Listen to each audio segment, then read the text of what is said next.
Hey, what's going on YouTube? Belton here. Today coming with you guys with a crafting strategy video and sort of a quick update on what I've been doing throughout the course of the league. I just came back from a 5-day break and did so with a big 30-hour stream.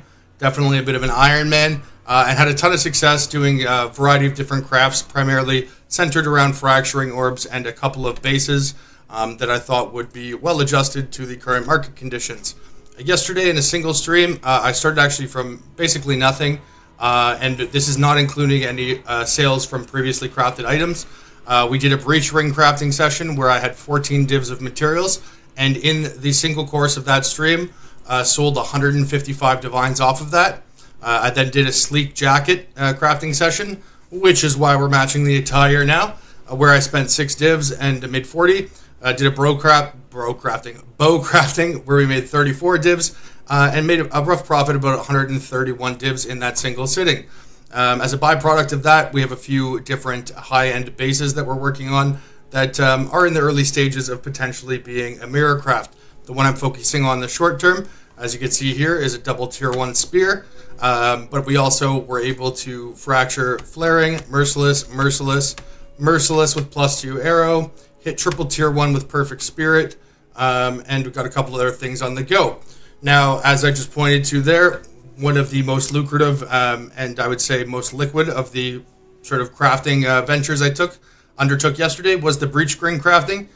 Because that VOD is 30 hours long and I had music playing, it was muted, so we're just going to replicate that now or do our best attempt at it. And, I obviously, since this is just going to be recorded live, there's no way for me to foretell exactly how this will work, but at least I'll be able to walk you through what sort of underlying steps and the reasons I took for making those decisions. For those of you who watched my breach ring crafting video from the first early access league, some of this will be familiar. However, the implementation of that same sort of kind of basal strategy is slightly different, and it is dramatically altered as a result of fracturing orbs when you're looking at the long-term prospectus. In terms of what we have prepared here for this session, we've got 172 rings. Those are 9x each. I've got 172 of the lesser essences for 1 to 8x, 111 regals, 39 fracturing orbs, 25 greater essences, 234 exalts, 111 chaos, 314 augments, and 2 divs. And with that preamble, it's actually 4 divs. With that preamble done, we will jump into it. What I'm using now, I can show you guys this. This was a quick market assessment I did prior to jumping into breach rings. There's actually, I would say, a fairly substantial case to be made this league to actually go for the one where you can get 4 prefixes, because you could get quad flat. I think for a lot of builds in particular, because close to 50% of the player base is on Amazon and or Deadeye, adding another 12%, which archetypally are quite similar in terms of gearing. You could definitely make a solid use case scenario for going for the quad flat, but that would be very much tailored towards like a mirror craft, since getting the 4 of those together, even with a fracture, would be rather difficult. So breach ring is just an all-around one where you're presented with more options. And since we are doing this with the stated intention of trying to profit craft, both for my personal means and also for communicability's sake, hopefully some of you guys can get some value from this. But that's the reason why we chose those bases. And so I did a quick analysis in the market prior to starting yesterday, and just looked at what I would consider to be like the quote-unquote good individual modifiers that can roll on a ring, what item level those required, what that single modifier on a clean version of the ring cost, as well as what that modifier cost when it was fractured. And you can see here, by far and away, the most valuable one is a tier 1 flat lightning roll, with a fractured one being 15 divs. In fact, yesterday, after my crafting session, which was actually a smaller sample size than this, it was only 100 bases, I sold 2 separate rings for 60 divines each. So 120 divines just off 2 rings, one of which had fractured T1 flat lightning, and the other had T1 flat lightning, T1 all res, and T1 lightning damage percentage with no fracture. And so that's what we're going to be going for off the jump, and then we'll make adjustments as we go through here. I'll try and provide any relevant commentary if there is any to be made as it pops up. So with that being said, we can jump right in.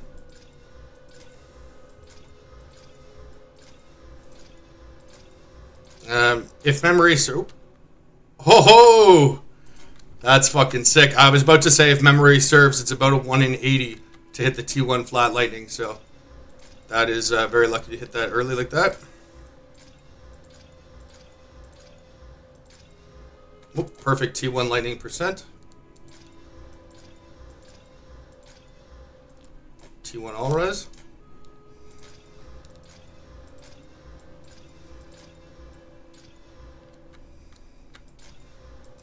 If you are going to do this too, guys, one of the things I didn't cover on the cost sort of preamble there was catalysts, right? That's obviously not only a substantial reason, it is frankly the sole reason for using a breach ring is because of its capacity to get 40% quality as opposed to, another T1 res, as opposed to the standard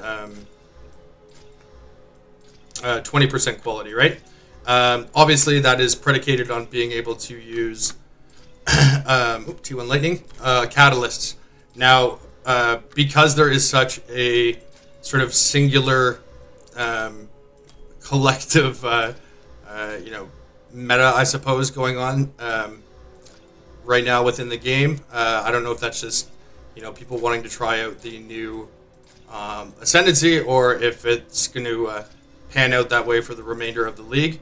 But for the time being, at least, it is a pretty narrow and singular market with respect to where the sort of consumer dollar is being spent with. Oh, another T1 Lightning. Whoa, whoa. Damn, we're getting lucky there. With respect to where if you're trying to profit craft, it is. I wouldn't say it's foolish because there is an advantage in some scenarios to craft towards more of a niche market. The more popular something is, obviously, the demand side of that is going to be another T1, perfect. Is going to match the amount of people playing it, but the supply side on those items is obviously going to be incredibly inflated as a result of that too. Now, if you know what you're doing and you put adequate forethought into your crafts and assess the market just in a kind of quick fashion, as I did there with the document, you're always going to be in good shape.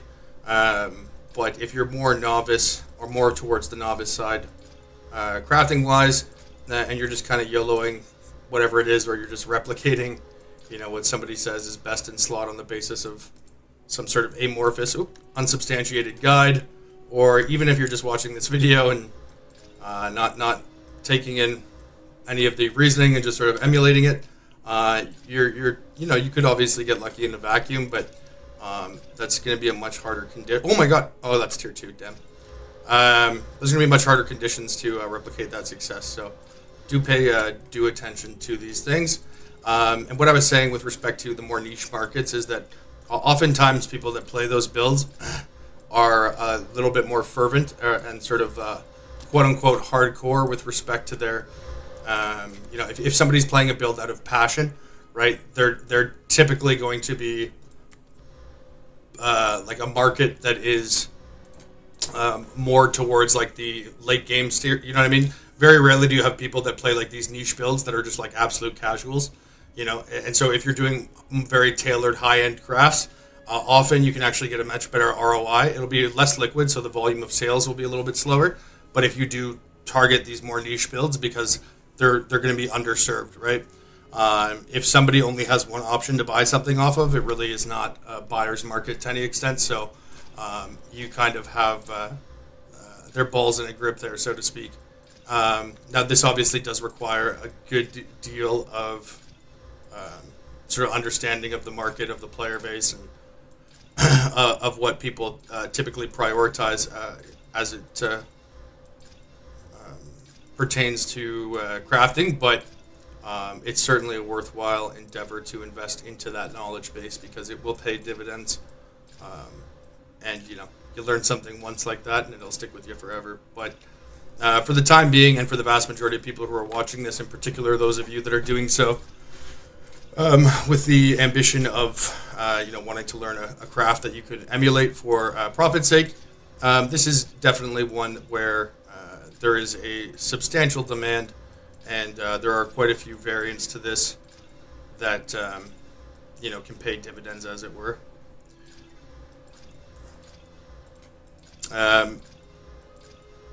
When you are using the lightning essence that we did there, there is some argument to be made for using a attack essence, because that on top of hitting the lightning, that can also hit flat fire, cold, fizz, accuracy, etc. And so the odds are, I think, instead of being a 1 in 80 ish, it's like a 1 in 120, something like that, to get the tier 1 flat lightning. However, again, it does open up those other options. The lightning essence that we did there, in terms of tagged mods that it can hit, you have flat lightning, lightning percentage, all resistance, and lightning res.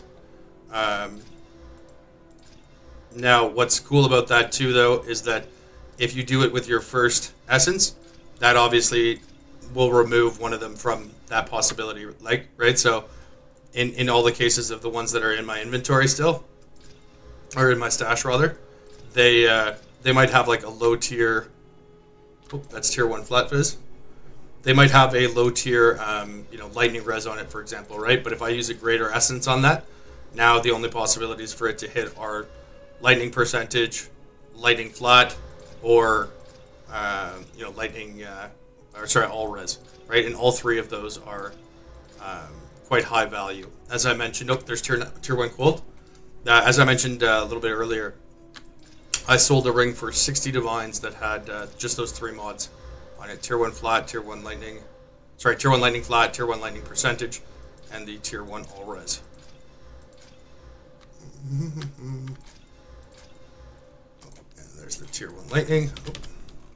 Tier 1 int.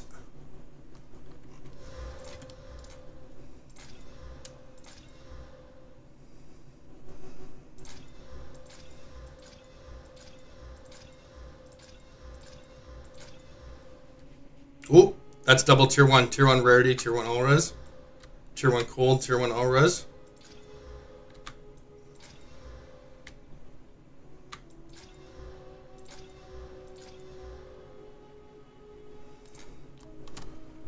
Alright.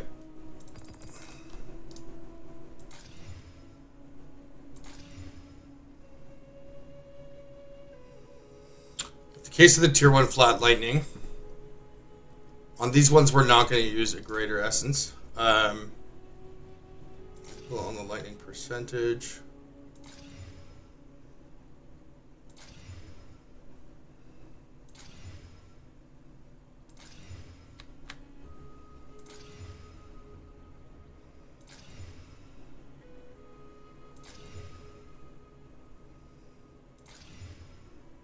Ooh, look at that.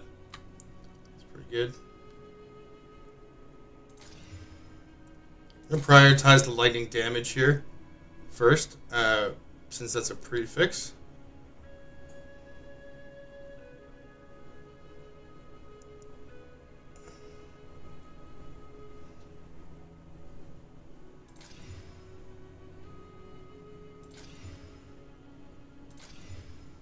Oh, look at that double tier 1 res.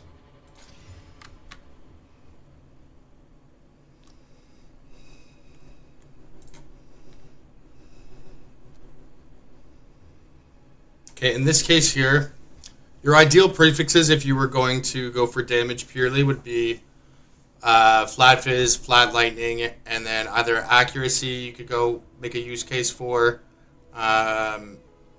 rarity if you were trying to cater to more like of a fub gun stylish one.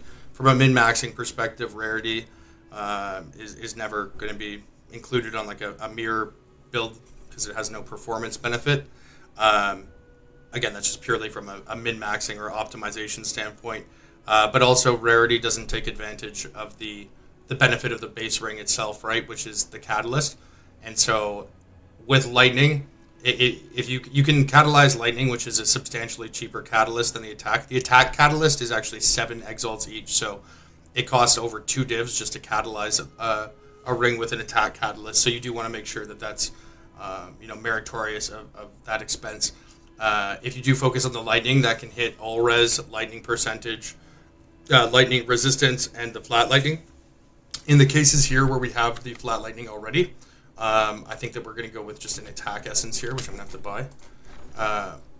There's 5 more whittlings.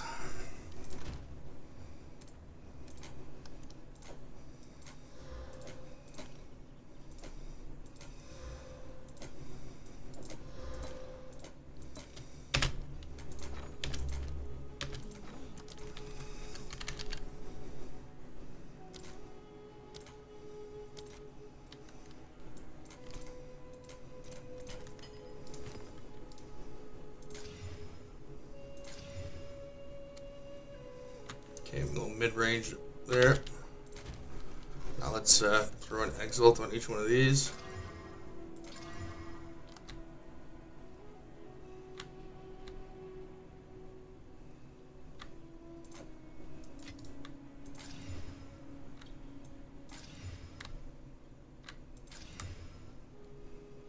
Okay, that's better. I know we just spent 3 divs on this, but we're going to fracture these. One of the other ring, I mentioned the one that I had that I sold for 60 divs. That was a unfractured T1 flat lightning, all res, and lightning percent. The other one was just a T1 fractured lightning like that. So it is a 1 in 4 to hit the fracture, but getting a low range on that is unfortunate. Getting a low range on that fracturing roll will have a substantial price difference to the upper end of what's possible there. So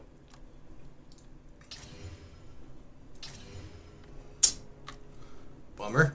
Just all 4 of those.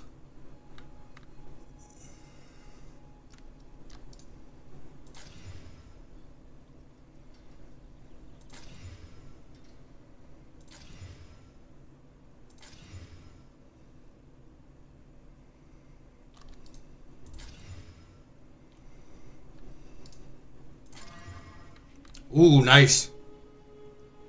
Wow, look at that. That's tier 3 lightning, tier 1 rarity, tier 1 int. That's going to be a nice fracture target. Nice tier 1 rarity fracture.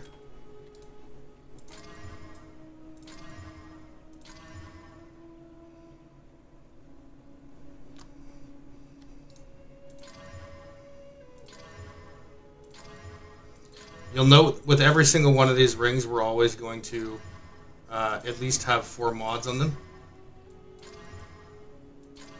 Since that is what is required to use a fracturing orb. And fractures, oh, is that tier? That's tier 2 flyer. Fracturing orbs in PoE 2 are, first of all, they're incredibly cheap, relatively speaking, compared to what you might be used to if you played PoE 1.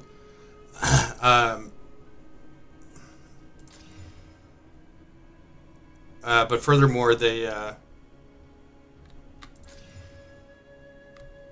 tier 1 lightning there. Furthermore, they have no downside. In Path of Exile 1, if you use a fracturing orb on an item, you are unable to you're unable to have influence, and you're also unable to have synthesis on that same item. Now, fracturing can be paired with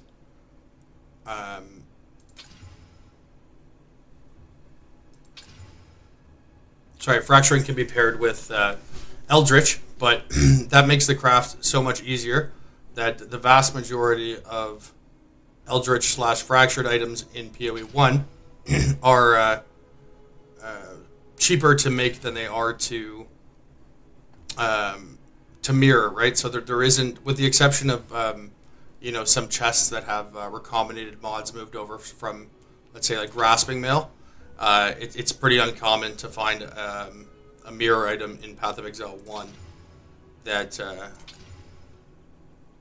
makes use of that crafting combination. In PoE 2, however, because none of those mutual exclusivities exist as they do in PoE 1. In PoE 2 they don't exist as they do in PoE 1. There's literally no downside to it. The fracturing orbs, as of the time of recording, are only like 9 to 10 exalts each. So approximately 10 to a div, 9 to 10 to 1 divine. And, they have no downside. They can substantially improve upon your odds of actually being able to complete a craft.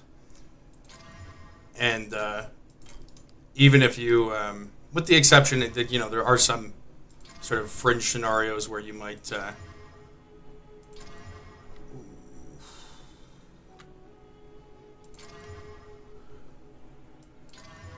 Ooh, nice. Is that T1?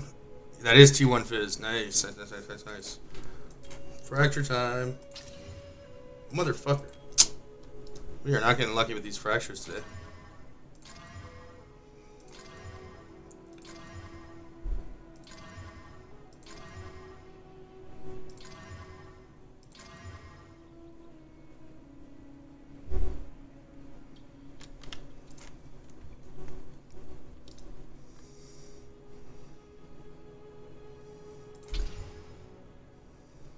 I'm just looking for really low range flat lightning rolls. It's actually a pretty high range. That's tier 2, so we'll go with the greater on that one. Lol.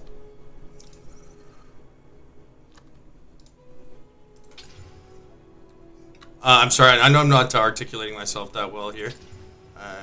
This is obviously pretty...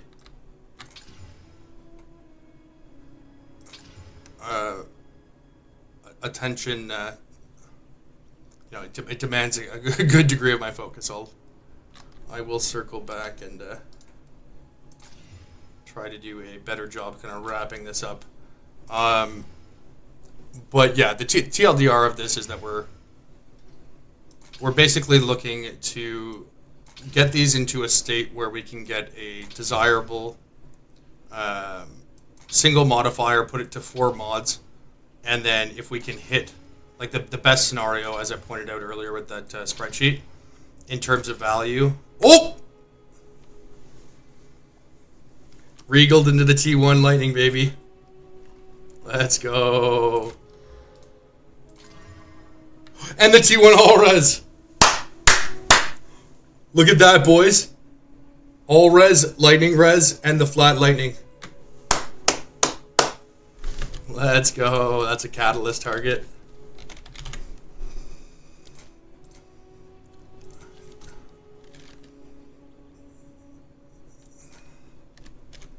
These are expensive, man. 37 to 10.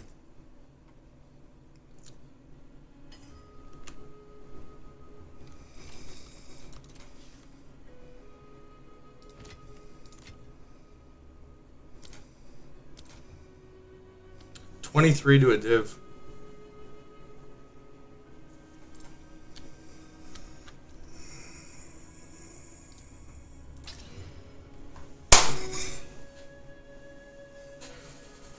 It's funny. I was just contemplating in my head, is this one worth divining? Because it's, it's not on the bottom end is very, sorry, the top end is right in the middle. This is a scenario where I was saying, like, if that were 3 to 71, for example, this would probably be 20 divs more expensive. Look at that. I don't know if this is a real trade. Often when I get my higher end items, it's people that are looky-loos, want to know how to craft it, or quote-unquote accidentally clicked. I'd say it's about a 20% chance that these are real trades, but 125 divs is worth inquiring into.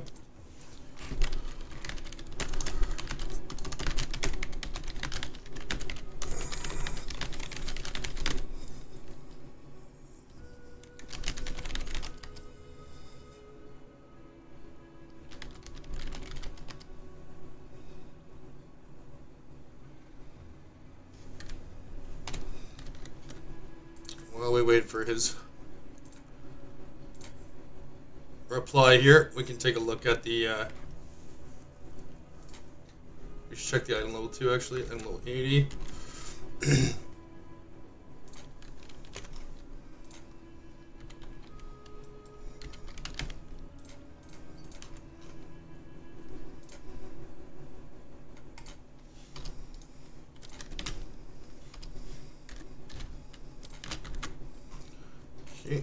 lightning.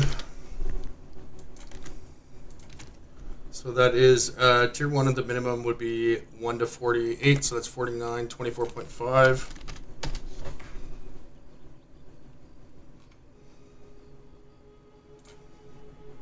And then we can put fracture mod minimum 1.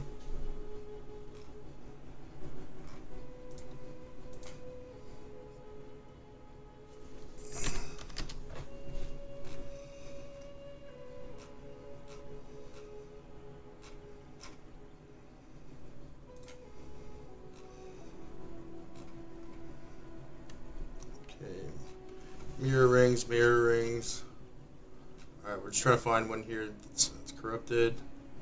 Alright, 350 divs on that one. That's also crafted out though. 250. 250. Actually, here, why don't we sort by the lightning?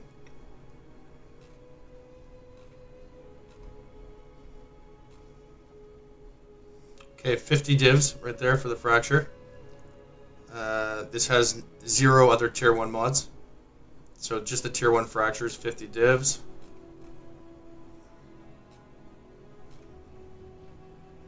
$44 divs, no other tier 1 mods. 30 divs on that one.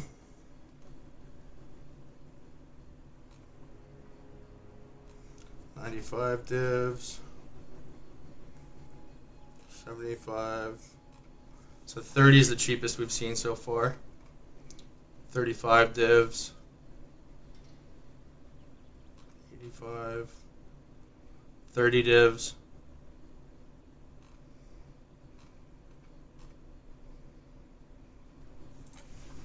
Here, why don't we go max 30 div?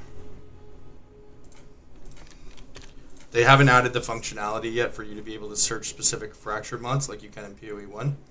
So unfortunately, this is, you have to do a little bit of investigation here. Sorry, actually, I should make this 29.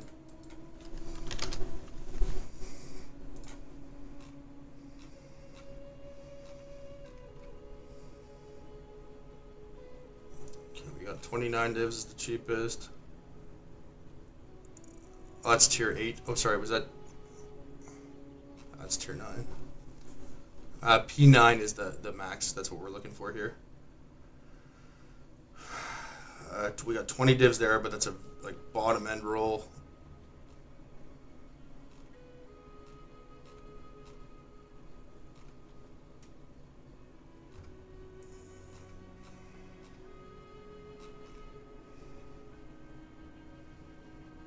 $28 divs.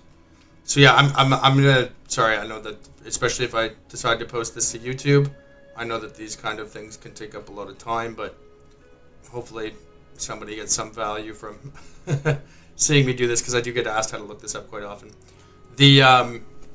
All right, so the cheapest one we saw there was one single one that was like the absolute bottom roll that was at 20 divs, but after that though it was 28 divines was the absolute cheapest simply for the fracture. And that is just for the fractured lightning mod. None of them had a single valuable mod thereafter. Now, if we go in and factor the fact that we've got, what was it, T1 All Res, T1 All Res, and T1 Lightning Res too.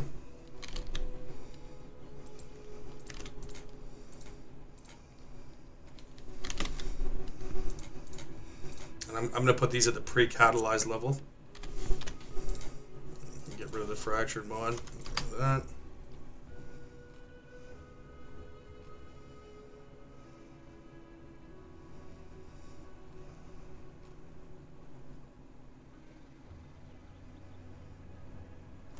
Yeah, you can see the combination of just those mods by itself, even without the fracture. 18, 20 divs. P8. Again, we're looking for P9. 40 divs right here. So that's great. We have no downside to exalting here at lightning damage and fire res. That's fantastic. That is just great. That is great. Great, great, great, great, great.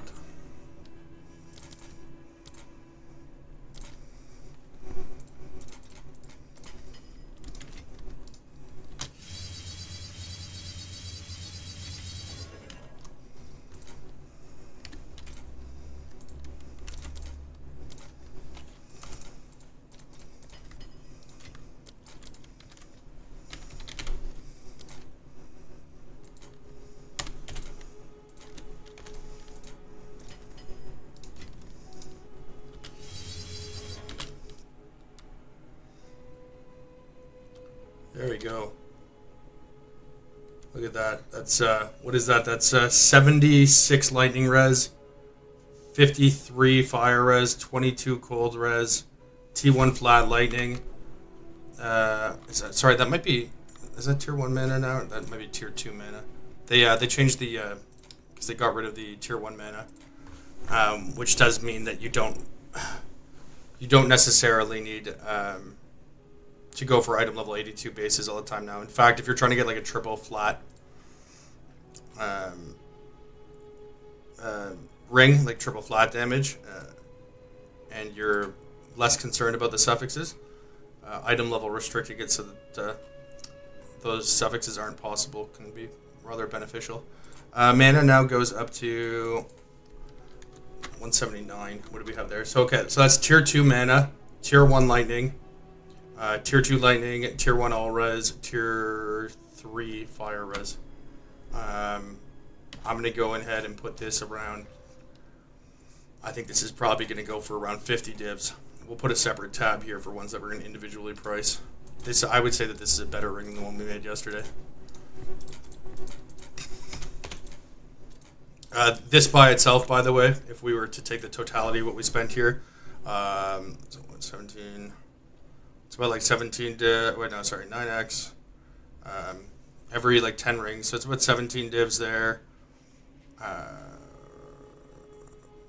Yeah, I'd say we're probably in the 25 to 30 div range on the entirety of this crafting session, so that single ring will pay for everything else.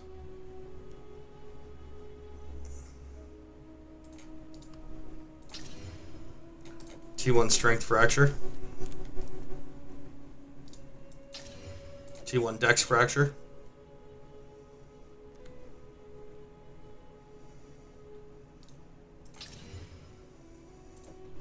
That's not a high tier cast speed or a high roll cast speed there, but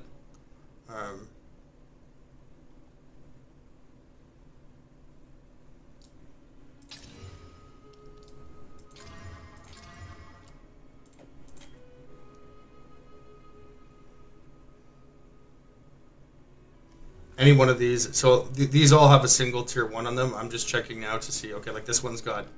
See this one's great. Fracture the worst mod there. Look at that. All res, lightning damage, lightning flat, rare. This is great. This is great. Fantastic.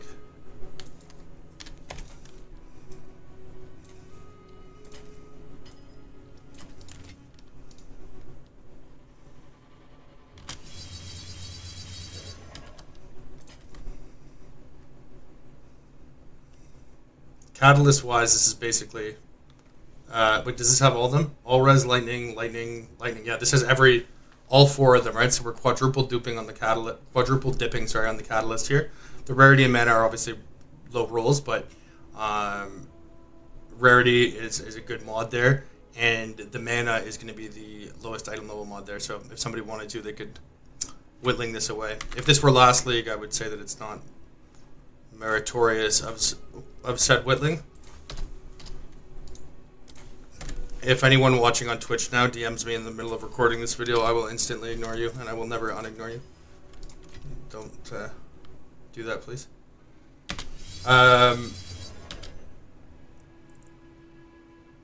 Fuck, what was I saying? God damn it. Yeah, sorry. Last league, I certainly would not have advocated, just given the extreme cost associated with whittling, and the extreme difficulty, really, that was associated with it, too. because a whittling is not just a whittling, right? It's like when you're using a whittling, in like the best case scenario, it's like a 1 in 20 to actually hit a mod that you do want. So looking at a whittling as a single use cost is a fallacy, and so it's really hard to. Last league, it was really hard to justify advocating for people to do so unless they had a very, very end game and/or mirrorcraft ambition in mind, right? But because they're 1.5, 1.8 divs right now, it's a lot easier to get behind people using them for more kind of casual, might not be the right word, but certainly more accessible crafts, let's say. When you compound that with the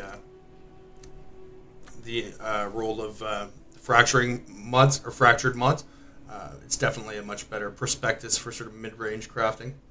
All right, so on this one here, we've got that would total to tier 1 lightning damage. Then we've got 27. That's like say 13 flat lightning.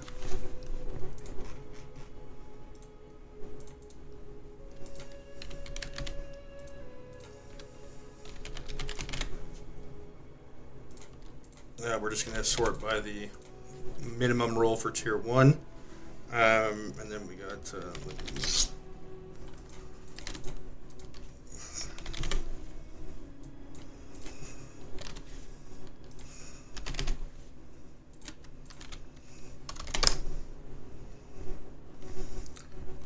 and would you look at that? The cheapest one is 25 divs, and then it jumps all the way to 55. The 55 has accuracy and it has dex. This is certainly better.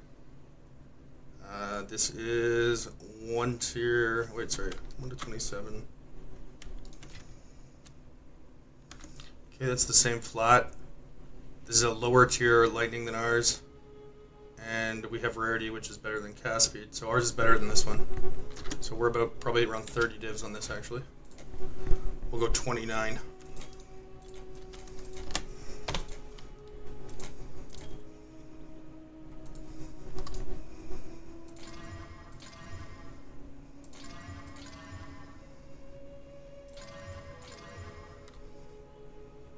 Oh, it's T1 flat fizz. Hitting T1 flat fizz on a fractured cast speed is unfortunate.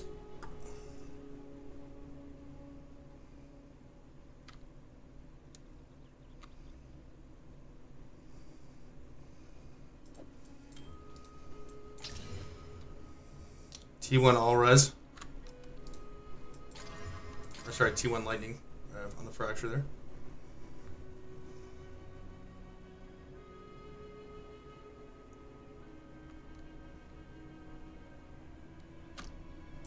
I'm going to put some of these as... Oh, actually, I can look at this one up here. So we've got fractures on it. Fuck.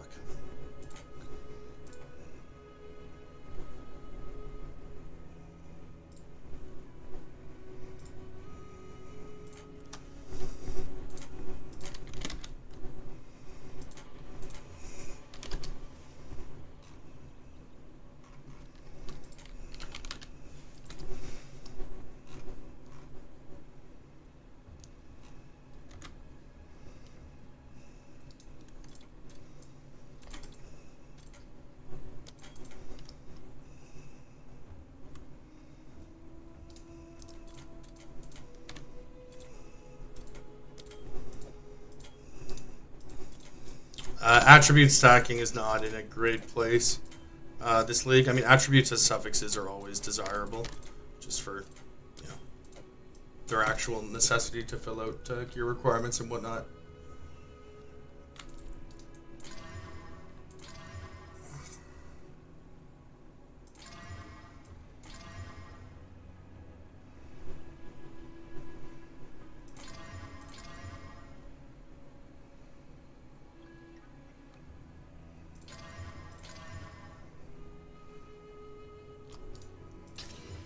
Nice, perfect fracture.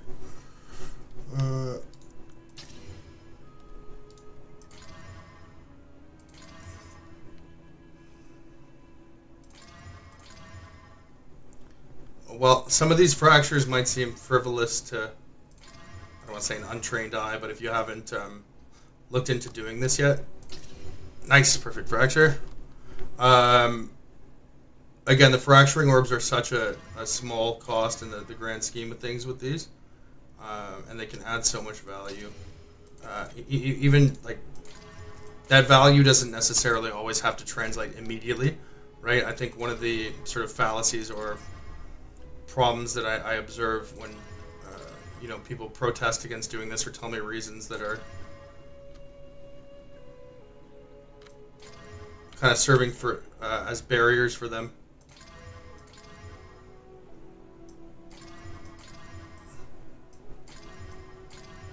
Into using fractures or whatever,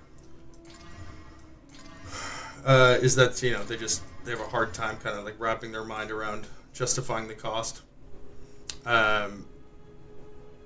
And just for some perspective, it is cheaper to buy a fracturing orb than it is to buy a white breach ring base. The white breach ring bases, I paid 10 exalts each. The fractures paid 9 exalts.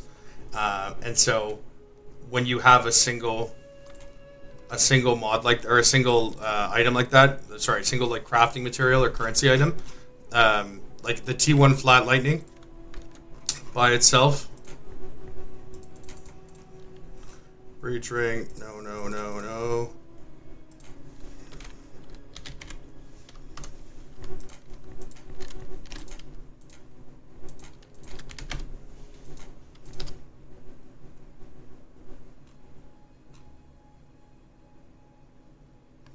One div, right? It's one div to get that mod by itself.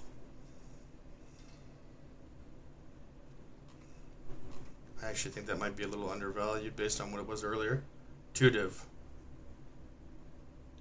Right? What was the roll on that?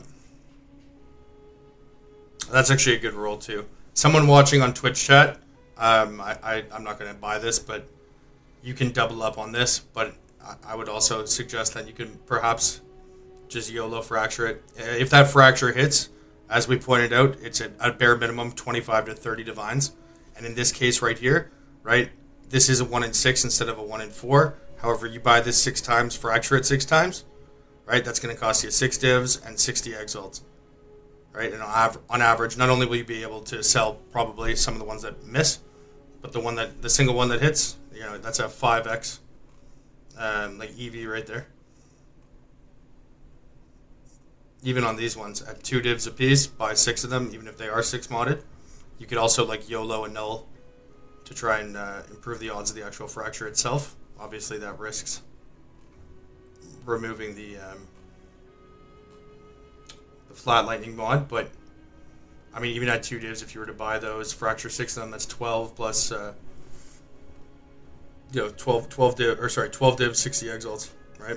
It's still more than double profit.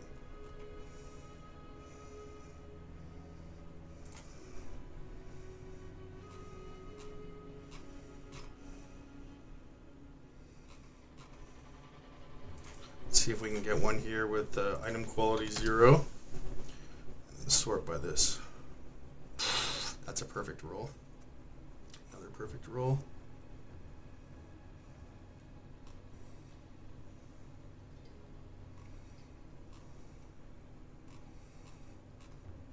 What I'm looking to see here is if we can find one that it would most likely be just recently listed, but see if somebody posts one, because like, again, as you saw with my case, I spent 3 divines actually physically divining it. But if you can get one that is, in that price range that we just went over there, or if it has, like, let's say another tier 1 mod, so that rather than being like, if it does have 6 mods, rather than being like a 1 in 6, it would be then a 2 in 6, which is 1 in 3, better than the baseline 1 in 4 you'd be going after. But if you can get one that has like a near perfect, here 3 minutes ago. Oh, that was the one I just pointed out to you guys. I said I wouldn't buy that. But yeah, that's something to keep an eye on. There is value in these items outside of like the immediate fracture too. I think one of the issues, I know I started articulating this thought several minutes ago and got tangented. Or tangented, that's not a word, but drew myself off on a cascading series of tangents. Aside from the fact that people have some hesitation over their perceived cost or the perception of risk and like their sort of deeply seated risk aversion. Once they get past that, a lot of people just look at it as like a static, right? Like they see it as like, if I hit the fracture, right, we can hit either like this mod, as if it's a binary, right? You either hit like the T1, let's say lightning flat mod, and you either hit the fracture or you don't, and like that's where the value lies. Or, you know, even if they do hit the fracture, there's no stop after that, right? It's like that is like the jackpot scenario for them, and they just look at it there. In particular, if I do post this video to YouTube, it is very likely that the material cost to do this on every facet, in particular with things that are a little bit more like specific to this, i.e. the lightning essences and the lightning catalysts will probably spike. Breach rings, I think, are probably common enough that it won't have too much of an impact there. But in all likelihood, the cost to make these will go up, and because there'll be a surge, you know, even if 10 people watch this and decided to do it, that would have like disproportionate impact on the totality of people that were individually pursuing this. And as a result, the sale price of those items would go down. And so rather than just looking at things like from the static perspective of, okay, it cost X amount in the materials, and the sale price is only dictated by, let's say, like the fracture, if the fracture hits. That scenario I just laid out there, where you can look and like sort by, right? If there's a situation where the market's being oversaturated, if, for example, I post this video, you know, if the material cost is going up and the sale price of those items is going down, in particular, if you can get ones, even if it is a 1 in 6, right? You just adjust your EV calculation accordingly. There's obviously going to be slightly more variance, but you know, if you can apply the law of large numbers, or if you have you know, let's say like you have 10 the currency to do it like 10 times instead of 6, so you have some kind of cushion there. Rather than just trying to craft it with the essences, you could like forego that step and try and just buy one that is crafted by somebody who didn't bother to fracture it, right? That might actually become a greater EV play. And because the market's dynamic, right? Like people who are, I don't want to call them lazy, but people who take in information like this, if this is the first time somebody's you know, thought of doing something in this vein, and they don't they're dispossessed of the ability or the willingness to look at things outside of like the single presentation of the idea, just adjust accordingly, right? So like if the cost of the essences goes up a lot, and there's a ton more supply of these, there's probably going to be a substantial increase in the amount of people that are guys, please don't DM me while I'm recording videos. It's not because your messages are in of themselves annoying, it just derails me every time. Please don't do it. Fuck, what was I saying?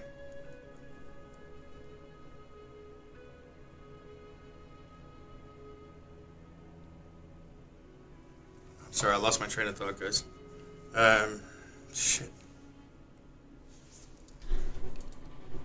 Yeah, it's something about just the dynamic nature of the market, right? If you see that the material cost goes up a lot and the supply of these items increases a ton too, right? If you're just looking at it from that singular perspective, those margins might seem thin or non-existent.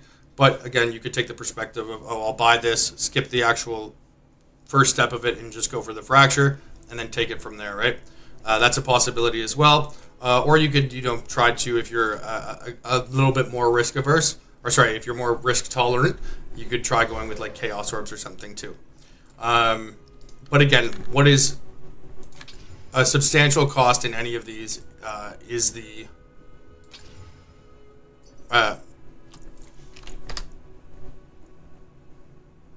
look at that, sold one already. A substantial cost in these is the ring best.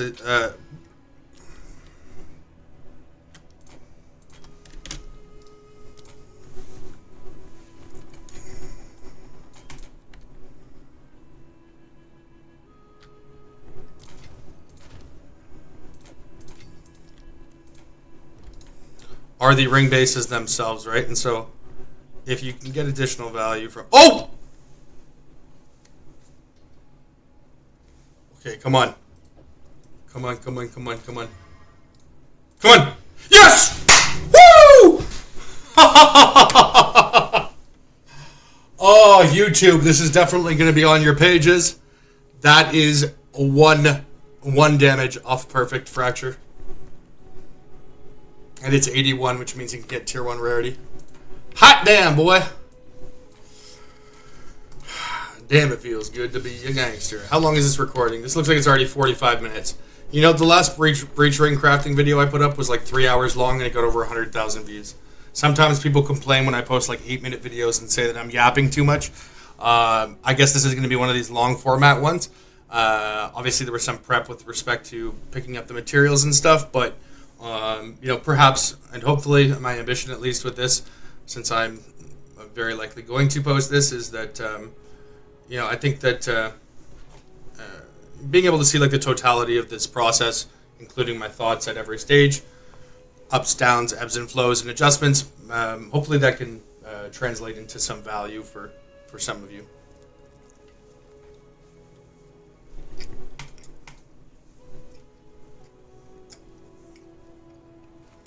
Sorry, I just accidentally opened my Twitch chat and I saw somebody ask, why did Belton dress up today? Is he going to a kindergarten prom?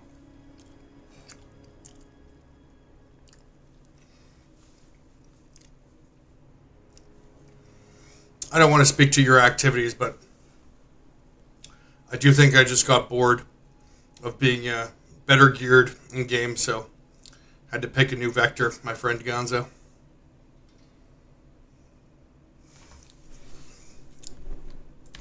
But in reality, I think it's just because I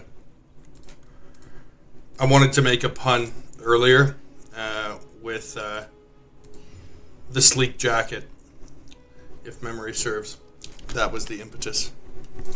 But I digress. Let us see, in this case here, even if I don't plan on crafting this out, like there's a possibility that an attack catalyst in the long run might be the better play there. However, just to sell this on its own, the lightning catalyst is cheaper than the attack one substantially, but half the price. And we'll probably just try and sell this straight up.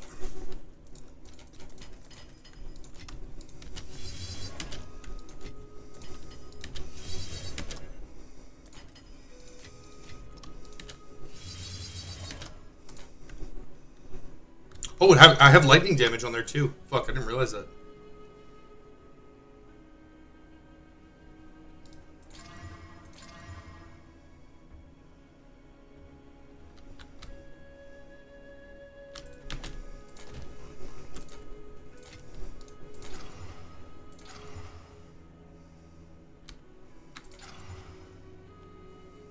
GG's.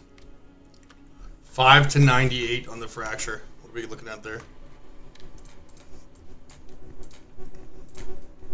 5 to 98 is 103 divided by 2 is 50. 1.5.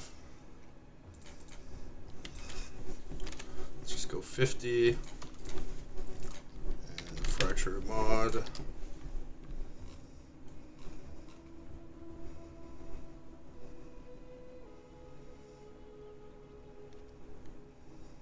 It's better than that one. Better than that one.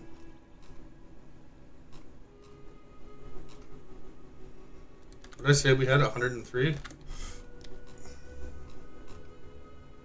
100, 104. There. Oh, that's Janubu's. That's a perfect one. Damn, we'll have the best.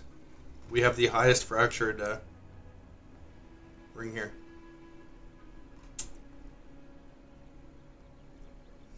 So we'll look for ones. This has this is triple tier 1 suffixes. That's tier 1 rarity and tier 2 fizz. So that's gonna have value elsewhere. That's got T1 fizz, T1 cold. Cold isn't gonna be a desired one here, but it does have the double flat. Prefix, that's triple tier 1 prefixes. It's just got the T1 int. He's got triple tier 1 suffixes there. He's got the fracture there. We're just looking for one to compare it to here that is more realistic. So this one would be definitely the closest because this has the T1 fracture. It has flat fizz and flat fire, but these are both mid-range rolls. Then this is a tier 2. For those of you on YouTube, because people always comment this, the nomenclature I'm using of the vernacular. When I say tier 1, I mean the maximum tier. I recognize that in PoE 2 they inverted them. The reason that I choose to say tier 1 is twofold. Number one, it's how it was referenced in PoE 1, which I crafted in for 12 and a half years and like 30,000 hours. So obviously there is habituation there. But number two is that it provides a universality to that designation, right? If I say tier 1, that it always refers to the highest tier. If you do it the way that they have it here, it's like if I say, oh yeah, I crafted a tier 9, tier 6, tier 2, tier 4, tier 6 item. Does that give you any indication as to whether or not that item is fully optimized? Furthermore, there's certain modifiers. Let's say you have a +2 arrow on a bow, right? You have +1 arrow, +2 arrow, right? Those are only 2 tiers, right? Then you have something like flat fire, which has 10 tiers. So if I say that I hit tier 2 plus arrow and hit like tier 8 fire, right? 8 is higher than 2. So does that mean that that's better? But also saying tier 8 doesn't give any indication as to how many tiers. Is that tier 2 out of 2? Or is that tier 8 out of 8? Or is that tier 8 out of 10? Right? Just saying it singularly like that, not only does it give no understanding of a comparison between two mods as to which one is, relatively speaking, higher, it also gives you no indication in terms of how high that tier is within its own modifier group, right? Since different mods or different affixes have different amount of tiers. And so I do understand that it's confusing for some of you that are new to the game, but I assure you it would not be any less confusing if I were to, for example, this ring I'm hovering over right now, if I were to say tier 9, tier 4, tier 6, tier 4, tier 4, tier 2. Not only is that a mouthful, but I assure you that if you're not in a place where 6 tier 1 or all tier 1 is, sort of lingo that you can parse through, I assure you, me rattling off random numbers like that, requiring you to like pause the video and pull up, Craft of Exile and be like, is not going to do any better.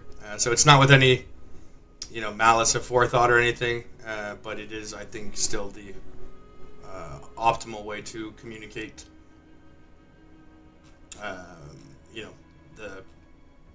the intention there, like to indicate the strength of an item. In fact, you can see Mark and John still say tier 1 when they're doing like interviews about development for PoE 2. And so if they're still stuck on the lingo, I think it's more or less a free pass. Okay, so getting back to the ring here though. Where was the 50 div one? This was also just posted an hour ago too, right?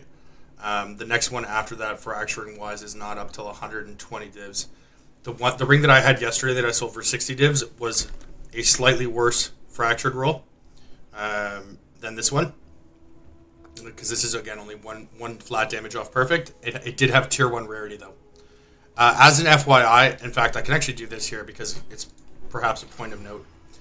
What you can do here too, because a lot of people have actually asked me how to use fracturing orbs. If you're unfamiliar with how fracturing orbs work, I'm assuming you've probably picked up on it by now, but a fracturing orb, when you use it on an item, it needs to have at least 4 modifiers on it, so it'll have to be rare. It can have more than that, but 4 is the minimum. It'll pick at random one of the mods on there, and it will lock it in place in perpetuity. And so it can't be divined, it can't be removed through like a chaos orb, it can't be whittlinged off. With recombinators, there's some stuff that can go on, but with your standard crafting currencies, consider that item to be locked in place forever, right? Now that obviously has tons of implications, which I won't go into the full depth of right now. However, if you guys want me to do like a breakdown video on how to optimally use fractures, I'm certainly willing to do that.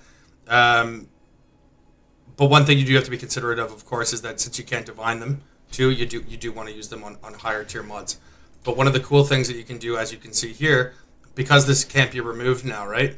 Not only does it guarantee you a single mod, but you can just remove the other modifiers, as I just did with annulment orbs, and then you can just sit here and spam chaos until you get, in this situation, because it's a prefix, we'll just do this until we get another tier 1 prefix.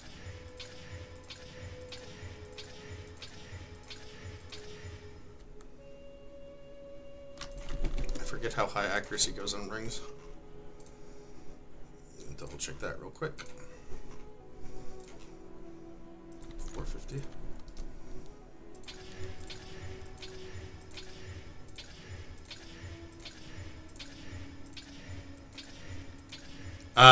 The best case that we could get here would likely be tier 1 flat cold. What item level is this? 81. We could also get tier 1 rarity. But tier 1 flat cold, for reasons oh, there's tier 1 res. We could even keep it like that, probably. That is a prefix and a suffix, but if we were to put tier 1 flat cold on here, right, so it was tier 1 flat lightning, fractured, tier 1 flat cold, because cold is item level 77, tier 1 flat fire and tier 1 flat fizz are both item level 76, as are cold percentage, lightning percentage, and fire percentage. Chaos percentage is 78, rarity is 81, and then mana, since they got rid of tier 1, or what used to be tier 1 mana, it is now 77 as well. But if you do have cold flat, right, because the lightning damage obviously can't be rolled off, you can, if you get a ring that is item level 77, I didn't specifically target this, but if you are going for that triple flat, because this is a question I've been asked a lot as well, the best thing to fracture is the lightning damage, not only because it has the highest range, and so if you can get it perfectly, well, in this case, almost perfectly divined with the fracture, it'll save you a bunch of currency on the divining stage later on if you were to mirror craft it. But by fracturing this, if you have an item level 77 ring, the second mod you want to get with chaos orbs like this is cold flat, because it's item level 77, right? And the other two flat damage types are both item level 76, which means the only other prefix you'll be able to hit that is 77 is mana. So as long as you avoid mana, and even if you do hit the mana, it's still a 50-50, and then you can just, if you lose the flat cold, you can just put it on again with the chaos orbs. But because the lightning obviously can't be changed off in that scenario, and because flat cold is one item level higher than your two remaining modifiers that are under consideration, you can, if you're using witlings, you can do so without risk of losing the either modifier, right? With the exception of mana. Since if you do have an item level 77 ring, obviously the highest item level mods that can roll will be 77, and cold is 77. So that's one of the cool things you can do there too. It is rather difficult to find breach rings that are 77. You can see here I've only got one of them. Oh wait, that's not even 77. Sorry, that's 81. Let's see if I did have any here. 78. 78 is okay, but it does add tier 1 chaos damage percentage. And because chaos damage percentage on the prefix side is higher than the flat, right? It's not like a situation where you would be able to 50-50 a whittling. You'd have to annul for it. That's actually not that bad though, because the fracturing orb blocks in the lightning. So if it were the same item level, a whittling is just going to be a 50-50 because they're the same item level in which one to remove. And you would normally not want to use an annul, because obviously there would be two scenarios where you'd remove a good mod, one scenario where you'd remove the desired mod. But because the fractured one can't be removed, it is in the same effect as a whittling, a 50-50. So that's another plus side to it too. We won't go into too much more depth on that though. We'll go 55 div. So that's 105, and then even if this one, we can go maybe a bit more conservative, 105 and 130 divs right there. Again, the totality of what we spent was around 20 divs or so, 25 divs. So even if you were to cut this in half, every one of these prices, we'd still be triple up right now. And we've only done a fifth of the rings. So you could probably surmise now how we were able to get to the values I was leading off with when I was referencing yesterday, where we did a 14 div session and made 155 divs. If that seemed outlandish, perhaps my walking through the pricing now might give some indication to that. It is. You should be very careful though about like going all in on a strategy like this if you're watching this on YouTube, It is very likely. I don't know how popular a video like this will be. I know that the league is dying down a little bit for various reasons, but there's likely going to be an anomalous amount of people that will be searching a very specific part of a market. Do keep in mind, rings have tons of modifiers, right? You can catalyze any attack mod. Just try to think like tangentially here, right? If you really want to optimize this strategy, manifest it in like a just partial, like like not inconsequentially, but a minorly different way, and you'll find that there is very little resistance in doing so. Even in spite of me saying this, there's going to be a good portion of people that just gun it towards lightning, and obviously having a very acute surge to that specific modifier is going to have, at least in the short term, a drastic impact on that market. In the same way that last league, when I did the breach ring video with the attributes, it had a similar impact. Now that doesn't mean it stopped being viable. I continued to do it throughout the course of the league, but that's because I had some malleability to it, was able to understand different mod combinations and adjust on the go, right? In the same way that we have here. You'll notice that we didn't and have not been fracturing every single mod. We haven't been using a greater essence on every single one of these, right? There is some nuance to it.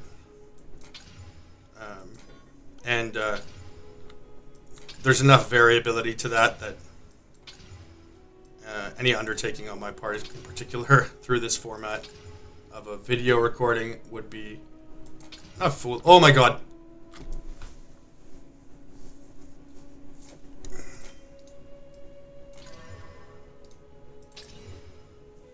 Can you imagine we hit it again? Huh. Guys, it's like a 1 in 80 to hit that with an essence. We've now regaled T1 flat landing like 3 times. GG is shit. Alright.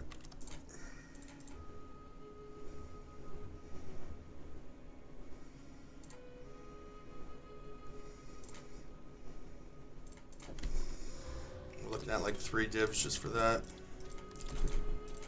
I'll put it at 2, try and get that pumped out a bit quicker.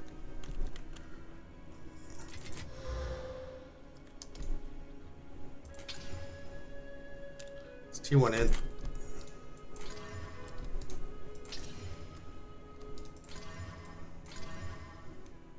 T1 int, T1 mana regen, mid-range mana roll. Nothing to write home about, but we'd have a market on that.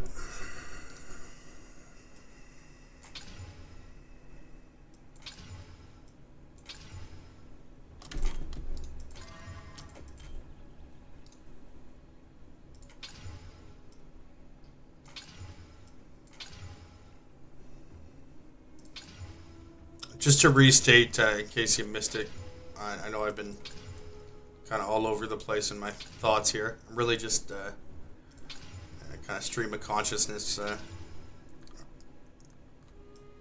mentioning what comes to the mind as it pops up here. Not following like a script or a format or talking points or anything for this, so I apologize if it's a little hard to follow. If and when this gets posted somewhere. But, nice, T1 int.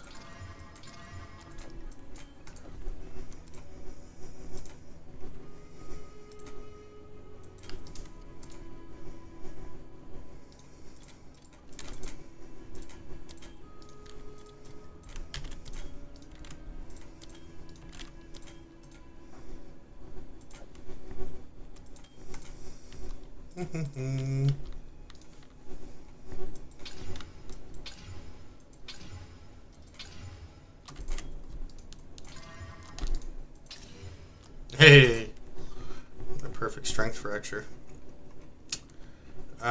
With these guys here, strangely enough, like exalting these out for my own curiosity's sake is typically what I'm going to do. But if you annul, now annulments are quite expensive. To keep annulment orb is almost, if not the same price as a fracturing orb. But if you annul off mods and you just have a fracture, well, it's a rare item.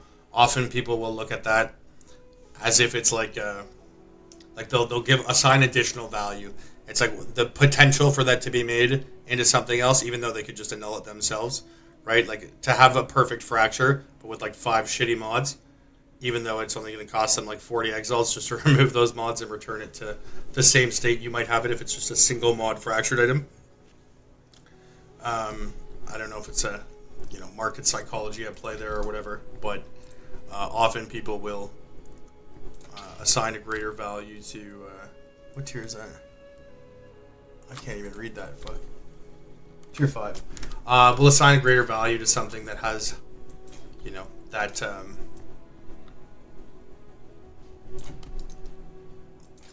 potential, as it were.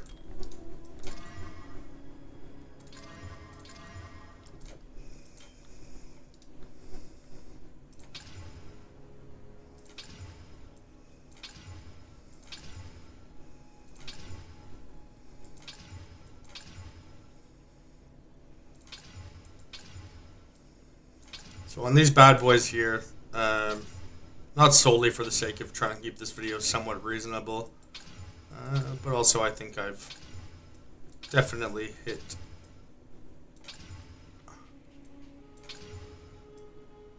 past the point of T1 rarity, perfect roll. GG. Yeah. Is that prefix or suffix? Nice. Suffix rarity. Coo. We'll have to check that out. I think that's worth probably a little bit more than these guys. Curiosity killed the cat.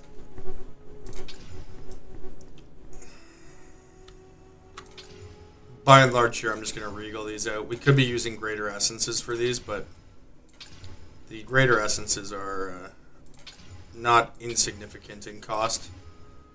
Like individually, like if you're doing it, in a batch this size, compared to the whole, it's not a substantial cost. But if I were to use one on each one of these rings, it's more expensive than it is to get a new ring, right?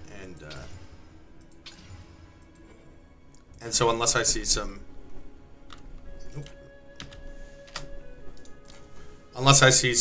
very distinct yo and high are never good.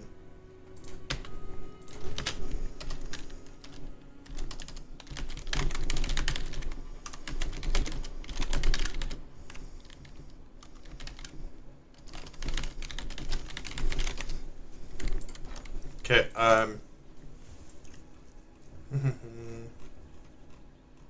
what was I just about to get there? Oh yeah, regals.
Nice T1 int fracture.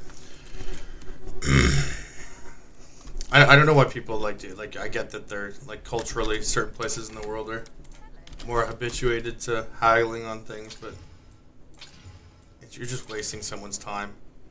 See something listed at 25 divs, and then pretend it's a sincere question in asking how low they'll go to follow it up with I offer 40% of the listing price.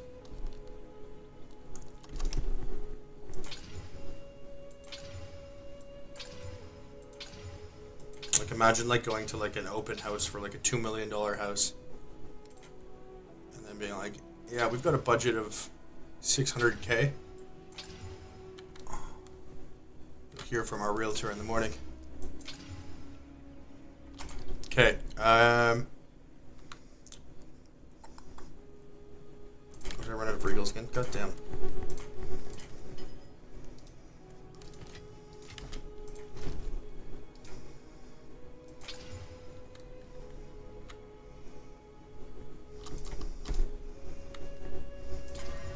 Okay, on all these guys now, on every ring, we're going to go for 4 mods, right? Because we could, in the same way that we just regaled, right? In all likelihood, we will exalt, oh, there's tier 1 all attributes. In all likelihood, we will regal tier 1 fire res, a tier 1 flat mod, or, oh shoot, we ran out of, is it all the raw currency I had? Hot damn. I have like 50 witlings here, but I do want to use those for the spear immediately after this. Well, maybe I could just tell you guys what I was going to do, and then I don't want to waste anyone on YouTube's time. I know I've been kind of winding off for a little while here anyways, but with respect to finishing this craft out, all I would do here, guys, is get all of these to 4 modifiers. The reason to 4 is because, again, that's the optimal position to be fracturing in. And if any of because the vast majority of these still have 3 mods, if the 4th mod were to hit something that I would consider like a very valuable fracture, and again, this is like I don't know if you want to call it market research or preparation or whatever, I strongly suggest if any of you are to pursue any kind of batch crafting or crafting strategy, in particular, though, when you're doing them in bulk like this, to just do a quick analysis. This took me about 5 or 10 minutes to put together, right? And just to see where the value is, right? So I did this yesterday. I didn't update it from today, so don't take these as gospel. But when I looked yesterday, the fractured lightning was 15. T1 int, look at that. Oh, T1 int was 10 yesterday. I just hit that like 4 times. I didn't even realize that. T1 all attributes was 6. T1 accuracy 2. Tier 1 lightning percentage 2. Right? T1 strength 2. T1 dex 2. T1 flat fizz 2. Flat cold 1. Flat fire 2.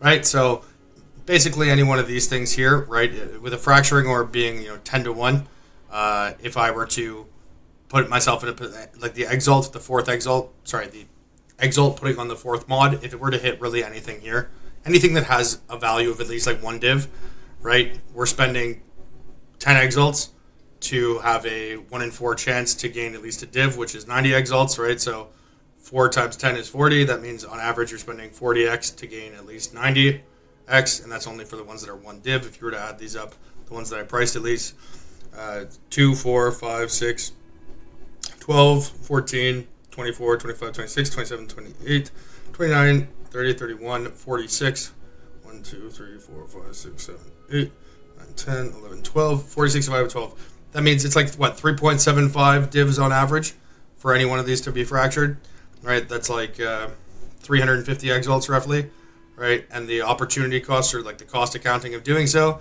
because those rings otherwise are just going to get either like 3 to 1 or thrown into a dump tab, right? The marginal expense that we'll be incurring by just throwing that quote-unquote YOLO fracture on it, right, is only 9 to 10 exalts per fracture, and if the average return on that is 3.75 per fractured mod, and that means that it's 3.75 with a 1 in 4, that means that we're spending, and that's 0 point, and then divs are times 92. That means that we're spending 9 exalts to make back on average 86 exalts. So that is over 9x your currency in terms of expected value. Again, these numbers are likely to change, in particular if this goes live. There are over 300 people watching me do this on Twitch right now too. In all likelihood, some of these people will be entering the market. For anyone watching on YouTube, please remember to conduct your due diligence prior to doing this. Not necessarily because I think there's really any fallibility to the overall, strategic goal, but specific permutations or executions of it, right? As I alluded to earlier, it might be more effective or cost efficient for you to just buy, let's say, a ring that has T1 flat lightning on it already that's unfractured, as opposed to getting together all the essences and the bases and stuff. In particular, the bases will probably be, at least for a short period of time after posting, rather competitive on the buy side. So going through the trade website and like having 20, 30, 40 people all spamming the same 50 buyers, it's probably going to be a bit of a slog to get that. So don't sleep on looking on the overall, the ones that are already rare. But yeah, to finish out my thought there, how I would finish this craft, and again, I'm just going to get some liquidity by selling off some stuff here, but I won't make you guys sit through that on YouTube. All I would do is make sure all of these ones that are 3 mods, just get those to 4. Throw a fracturing orb on the ones that hit a modifier from that list there that I said that had value. Again, I highly recommend you guys just go through and make a list of your own prior to doing this, and decide what you want to go after. By no means do you have to use the essence for lightning or the catalyst for lightning. And in some situations, you don't even need to catalyze the ring to sell it. It really depends, right? Like if you have, if you're going for like triple flat damage and you get like mid-range rolls on the 3 of them, let's say the ring's 2 divs value when you go check the price check it, right? If you're to catalyze that ring, the catalyst at 7 exalts each times 40, that's 280x. That's like almost exactly 3 divines, right? So it doesn't really make sense to spend 3 divines on catalysts for a 2 div ring, right? And so even though it does obviously propel its numbers quite a bit, there's stuff like that you certainly want to factor in.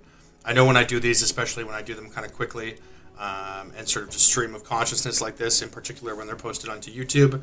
Obviously, people on Twitch have like I've streamed for dozens of hours or whatever, 10 hours straight. There's more context put to it, and I'll discuss things throughout and answer direct questions. When I'm just doing it in a single setting like this and posting on YouTube, I'm sure there's quite a bit of it lost in translation. You don't need to go as fast as I do. You don't need to run and gun. If I could make any recommendation for somebody who's, especially if you're new to the Path of Exile franchise and new to crafting at large, take your time going through it, right? The best thing that you can do is to be able to understand where value lies, why different mod pairings are potentially valuable, right? Like what's cool, as I said, just throwing an Exalt on one of these, it doesn't have to hit one of those mods on that list. There could be, let's say, one of these probably has a tier 1 resistance on it somewhere. Now, tier 1 resistance is not specifically in the avenue. Okay, right here. That's tier 1 lightning res, right? That's also tier 1 mana, by the way. But this is not something I'm specifically going after, right? But if I exalted here and I hit T1 cold res or T1 mana regen or T1 cast speed, that could have implications that would change the entire trajectory because, mana, now this has been nerfed, but mana with Archmage and, cast speed in particular for Spark, mana regen pair together, the lightning res pairing with a different resistance type. There's different things that can pop up that really the best teacher for them will be experience. And one of the things that frustrates me the most to be asked, in particular when I'm streaming, in particular when people unsolicitedly DM me in game, is to price check things for you, or price check items for them. And the reason for that is that price checking is kind of like getting jacked, right? You can have a personal trainer, you can read every book in the world on thermodynamics and hypertrophy and all this shit, but until you actually pick up a weight, the muscle gain is not going to happen, right? You can pay a personal trainer 10 grand an hour, but if you're just sitting there doom scrolling and expecting his contractions to get you muscular, it's not going to happen, right? And so really, as disappointing as it is for some of you to hear, the best way to get better at these things is to just do them. And taking your time to go through it when you're starting out will certainly pay dividends in the long run because you'll almost certainly make mistakes at certain points. I can't even tell you how many mistakes I've made. They'll serve as your best teachers. But being able to understand not only how to do something, but more importantly, why, that'll allow you to develop the skills of malleability that other people who look at the game in a more static and sort of binary way do not possess. And because this game is, knowledge-based and always has been, any kind of asymmetry that you can, stuff into your bag of old tricks will serve you well in the long run. So I hope that this video provided some value to you guys. I'm pretty stoked over the past couple of days now. I don't want to get ahead of myself, but I do, on the very low end, 55, 105, 130. I suspect just in here we probably have about 140, 150 divs. This entire session will probably come in around 200. If you want to be hyper conservative, cut my number in half. It's 100 divs. We still would have 5x'd. The recording's coming in at an hour and 25 minutes now. I probably spent, if I'm being honest, I probably spent like an hour and a half getting all the maths together, but that's mostly because I was talking shit to Twitch chat. If I were actually focused. It probably would have taken me about 25 minutes, 20 minutes to get all the requisite materials together, including breach rings. Just make sure you uncheck. If you want to buy breach rings or anything in bulk off the site that is not on the bulk buyer, you go like this: breach ring, normal.